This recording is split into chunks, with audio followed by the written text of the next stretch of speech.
بسم اللہ الرحمن الرحیم. ایک نئے پروگرام کے ساتھ آپ کی خدمت میں حاضر ہیں. گیلانی صاحب, پاکستان اور آئی ایم ایف کے درمیان جو اسٹاف لیول ایگریمنٹ ہے وہ ہو چکا ہے. مجھے یہ بتائیں کہ اب جو پاکستان کے لوگوں کے ساتھ جو ان کے اوپر تھوڑی سی پریشر آنا ہے, اس کے بارے میں اگر ہم تھوڑی سی بات کر لیں تو میرے خیال میں ذرا بہتر ہے.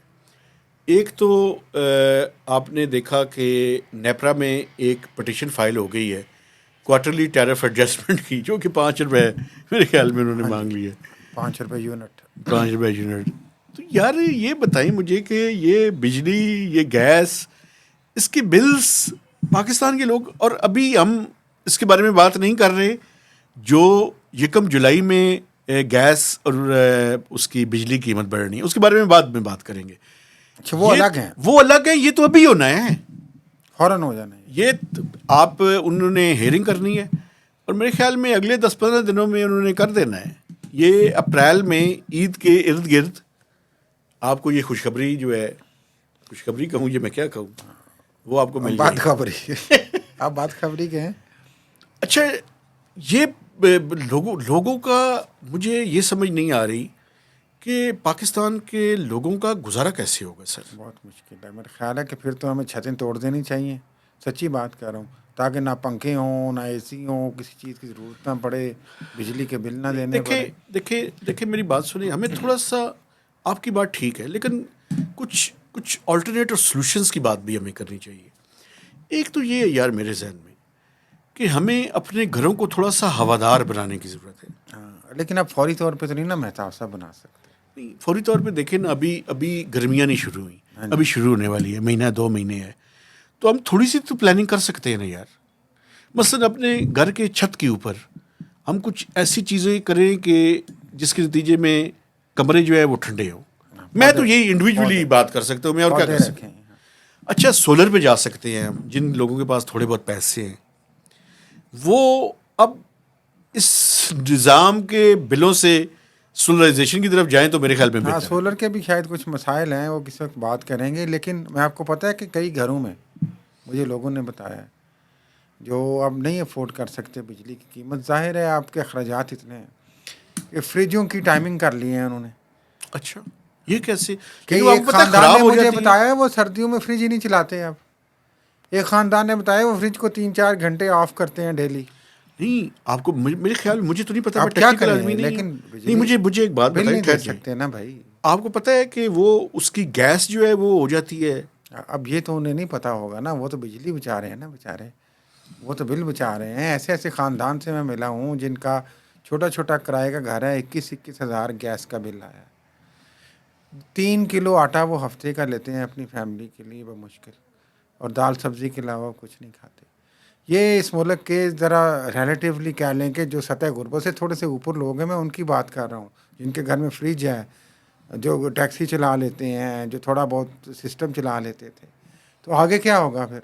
اچھا, ایک چیز میں تھوڑی سی, یہ آپ کی بات ٹھیک ہے, میرے خیال میں کافی لوگوں کو اپنا لائف سٹائل اب چینج کرنا پڑے گا. یہ تو اس کے لیے اسٹیٹ کو بھی, حکومت کو بھی, اور لوگوں کو بھی یہ پالیسیز لانی پڑیں گی. اس کے بغیر تو دیکھیں گزارا نہیں ہے, جس طرح آپ نے فرمایا. ابھی ایک چیز حکومت کر رہی ہے, آپ نے دیکھا کہ وہ نگہبان ہے اس کا نام پیکج کا. ہاں جی, وہ تو رمضان پیکج ہے نا, رمضان پیکج نا. تو لیکن اس میں مریم نواز صاحبہ کو ایک بات میں بتانا چاہتا ہوں. جی جی, سننے میں یہ آیا ہے کہ اس میں جو آٹا دیا جا رہا ہے اس کی کوالٹی ٹھیک نہیں ہے. اب دیکھیں یہ پہلی دفعہ نہیں ہوگی بدقسمتی سے. اگر ایسا ہے تو ویسے تو مریم نواز صاحبہ کو اس پہ نوٹس لینا چاہیے. لیکن اس سے پہلے بھی آپ کو یاد ہوگا جب محسن نقوی وزیر اعلیٰ تھے نگران, اور وہ جو فری آٹا تقسیم کیا گیا تھا اس کی کوالٹی پہ بھی بہت بڑے سوال اٹھے تھے. تو اصل میں یہ بھی نہیں ہوتا. جو چیز آپ سبسڈائز اس طرح کرتے ہیں, ہم کیوں کہتے ہیں یوٹیلیٹی سٹورز پہ کوالٹی چیزوں کی اچھی نہیں ہے. جو سبسڈائز آپ کر کے دیتے ہیں تھوک کے حساب سے, اس کی کوالٹی چیک کوئی نہیں ہوتا.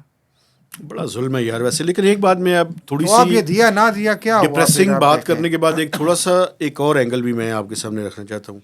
وہ یہ ہے کہ یہ جو موجودہ آئی ایم ایف کا پروگرام ہے یہ ختم ہو رہا ہے 12 اپریل کو. تو اب آئی ایم ایف کی ٹیم جو ہے وہ جائے گی واشنگٹن پہنچ کے، انہوں نے ایک رپورٹ لکھنی ہے اور with in next few days یہ سرکولیٹ کر دے گی among the executive board members. تو اس میں امریکہ اور یورپین یونین ان کا سب سے بڑا، آپ کو پتہ ہے کہ ایگزیکٹو بورڈ کے اندر ویٹیج ہے.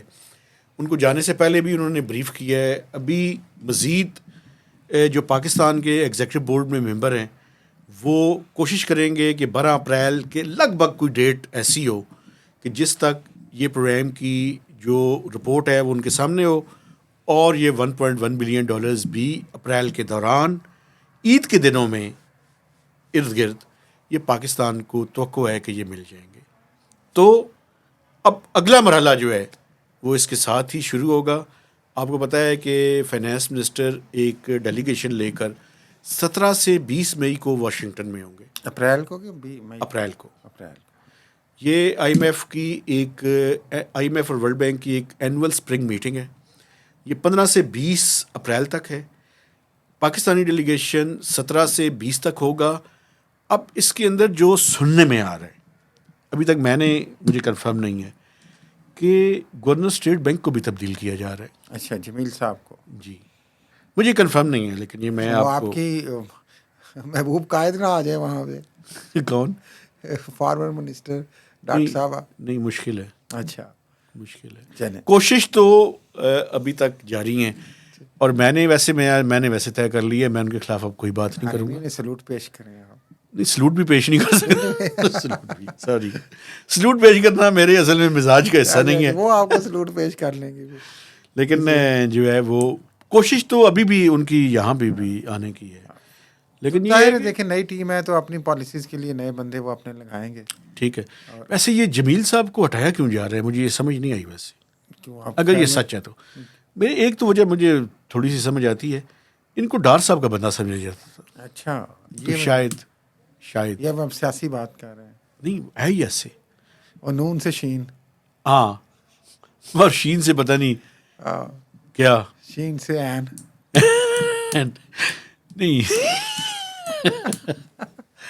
ہاں خطرناک، پھر میرے پر جلنے شروع ہو جاتے ہیں. میں این کا ہے بھائی، این سے مراد وہ ہے این حق. این حق، یس. اچھا بالکل ٹھیک شین ہے. سے این حق. تو اس کا یہ ہے کہ وہ جیسے ہی وہاں جائیں گے نا سر، تو پاکستانی ڈیلیگیشن جو ہے وہ آئی ایم ایف سے یہ ریکویسٹ کرے گا کہ ہمیں نئے پروگرام کے لیے. لیکن آج جو ہے میں آپ کو بتاؤں، کل جو رات کو ڈنر تھا اس میں فائنانس منسٹر نے اور اس سے پہلے ایک میٹنگ میں وربلی آئی ایم ایف سے اس بات کا اظہار کیا ہے کہ ہم نئے پروگرام میں جانا چاہتے ہیں. لیکن ان رائٹنگ میں ہمیں امید ہے کہ یا جانے سے پہلے بھی ہو سکتا ہے یا وہاں پہنچ کر بھی وہ باقاعدہ انہیں اپنی انٹرسٹ ان رائٹنگ میں دیں گے. تاکہ اب دیکھنا یہ ہے اس کے اندر کہ جو اگلا پروگرام ہے اس کی نیگوسیشنز کب سے شروع ہوں گی. یہ بڑا کروشل ہے. ہاں، لیکن بجٹ سے پہلے میرا خیال ہے بجٹ سے پہلے تو کرنا پڑے گا آپ کو، چونکہ بجٹ سے اب دیکھیں نا ٹائم لائنز کا ایشو ہے. ٹائم لائنز کا ایشو اس لیے ہے کہ آپ نے فرسٹ ویک یا سیکنڈ ویک میں بجٹ پیش کرنا ہے. ٹھیک ہے، اس سے پہلے آپ نے بجٹ کی پریپریشن، بجٹ بنانا بھی ہے نا، آئی ایم ایف کا پروگرام بھی کرنا ہے. تو میں اکثر یہ کہہ رہا ہوں کہ یہ فائنانس منسٹر اور سیکرٹری فائنانس امداد اللہ بوسال بڑے محنتی ہیں، لیکن ان دنوں میں شاید نیند پوری نہیں ہو رہی ہوگی ان کی. اور آئندہ بھی مہینہ ڈیڑھ 2 مہینے جو ہیں، 2-2.5 مہینے جو اگلے 3 مہینے ہیں، اس میں یہی حالت رہے گی. بڑا مشکل قسم کا کام ہے. ہاں، لیکن چلیں ملک و قوم کی خدمت کر رہے ہیں، وہ کوشش کر رہے ہیں. اب پتہ نہیں خدمت کر رہے ہیں یا ایجپشن ماڈل کو لانے کی تیاریاں کر رہی ہیں، یہ میں تو نہیں پتہ. لیکن کچھ لوگ ایجپشن ماڈل کی باتیں بھی کر رہے ہیں. اس کا ذکر میں نے آپ کے سامنے کیا، اور میں بار بار اس پروگرام کی ایک کاپی نکال کے اپنے سامنے رکھوں گا اور اس کو بار بار اپنے دیکھنے والوں کے لیے. دیکھیں آپ پھر الٹیمیٹ بال جو ہے وہ عوام کے کورٹ میں ڈال رہے ہیں کہ کیا عوام اشرافیہ کا گریبان پکڑ پائیں گے کہ نہیں پکڑ پائیں گے. پھر ظاہر ہے جب عوام کی حالت نہیں ہوگی، افورڈیبلٹی ختم ہو جائے گی مہنگائی کی وجہ سے. ایک حل اور بھی ہے نا سر، دیکھیے ہمیں سلوشن کی ہمارا بات چپ تو نہیں رہیں گے یار. نہیں، ایک اور بھی ہے. آپ کا خیال چپ رہیں گے وہ؟ ایک اور ایشو ہے نا سر، کیا اب وہ وقت نہیں آ گیا کہ پاکستان کی اشرافیہ کچھ قیمت ادا کرے، بجائے اس کے کہ غریب اور متوسط طبقہ یہ قیمتیں ادا کرتا رہے. نہیں میرا خیال ہے انہوں نے کیا قیمت ادا کرنی ہے. وہ قیمت کیا ادا کرنی ہے اس کے بارے میں گفتگو ہو سکتی ہے. مثلا مجھے یہ بتائیں آپ, میں نے پچھلے سال یہ سوچتا تھا لیکن بجٹ میں انہوں نے اناؤنس ہی کر دیا. آپ کو پتہ ہے یہ نینیز بھی باہر سے لے کر آتے ہیں اپنی, ہاں جی وہ نینیز کے اوپر ٹیکس تو لگا دیا لیکن اس میں کلیکشن کتنی ہوئی, کوئی نہیں ہوئی. کوئی نہیں. اچھا مجھے یہ پتہ ہے سر, E6 اور E7 اسلام آباد میں ان میں جو رینٹ ہے آپ کو پتہ ہے وہ ڈالرز میں لیتے ہیں, تو یار ٹیکس کیوں نہیں دیتے؟ کیا پتہ دیتے ہو. نہیں دیتے نا. اچھا سر ایک سروے کروا لیں, پاکستان میں جو ایلیٹ ایریاز ہیں تمام شہروں میں ان سے کتنا ٹیکس آتا ہے؟ ہاں لیکن دیکھیں بدقسمتی یہی ہے, آپ جتنی مرضی اچھی باتیں کر لیں, ریشنل باتیں کر لیں, جو ہونی چاہیے وہ باتیں کر لیں, ساری باتوں کی آخری بات بوجھ سارا پھر بھی عوام پہ پڑنا ہے, شکنجہ عوام پہ آنا ہے. بجلی بڑھے گی, گیس بڑھے گی, پٹرول بڑھے گا, غریبوں کی زندگی اجیرن ہو جائے گی, بس اس کے علاوہ کچھ نہیں ہوگا. میرا خیال ہے کہ انہیں الفاظ کے ساتھ لوگوں کو بھی سوچنے دیں کہ انہوں نے آگے کیا کرنا ہے. اجازت لیں, میرا خیال ہے جی آپ نے سوچیں اور ڈپریس نہ ہوں, ہاں جی کوئی نہ کوئی آلٹرنیٹ کے بارے میں. آلٹرنیٹ کے بارے میں بھی, اور کس کا گریبان پکڑنا ہے وہ بھی سوچیں. نہیں میں یہ سجیسٹ نہیں کرتا, گریبان میں میں محاورتاً پاکستان میں کہہ رہا ہوں, میں جا کے تو نہیں پکڑ لینا کسی نے نہیں سر بھائی. جی میری بات سنیں نا آپ مجھے, کیوں میں پاکستان میں آج بھی کیا ایوولوشن کے اوپر, عوام کو کسی کے احتساب کا حق نہیں ہے؟ عوام کو احتساب کا حق ہے آئین اور قانون کے اندر رہ کر. ہاں تو وہی میں کہہ رہا ہوں, میں کون سا آپ کہہ رہا ہوں گریبان کون پکڑتا ہے بھائی؟ بھائی میں لڑائی کون سا کہہ رہا ہوں کہ کرنی قانون کو ہاتھ میں لیں یار, آپ تو قسم سے بات کو ادھر سے ادھر لے جاتے ہیں. نہیں مجھے بتائیں اس کا کیا مطلب ہے. مقصد کے کوشچن کر سکتے ہیں وہ, ٹھیک ہے, پیسفل کوشچن پروٹیسٹ ضرور کر کریں, سکتے ہیں وہ. کوشچن ضرور کریں, لیکن مسئلہ یہ ہے کہ کوشچن کرنے کے بعد جب 8 فروری کو ووٹ دیتے ہیں تو رزلٹ اور نکلتا ہے, یہ ایک پرابلم ہے. اب اس کا پتہ نہیں مجھے چلے کیا گریبان سے چھوڑ کے ہم کہہ رہے ہیں کس کے ہاتھ میں اپنا لہو تلاش کرے یہ مظلوم بنا دے انہوں نے. چل میرے خیال میں اجازت جاتے ہیں جی. آپ سے گزارش ہے کہ ہمارے چینل کو سبسکرائب کیجیے, میکسیمم لوگوں کے ساتھ شیئرنگ کیجیے, اور پلیز کمنٹس کیجیے. کمنٹس بڑے آپ کے امپورٹنٹ ہیں. تو اجازت دیجیے, اللہ حافظ.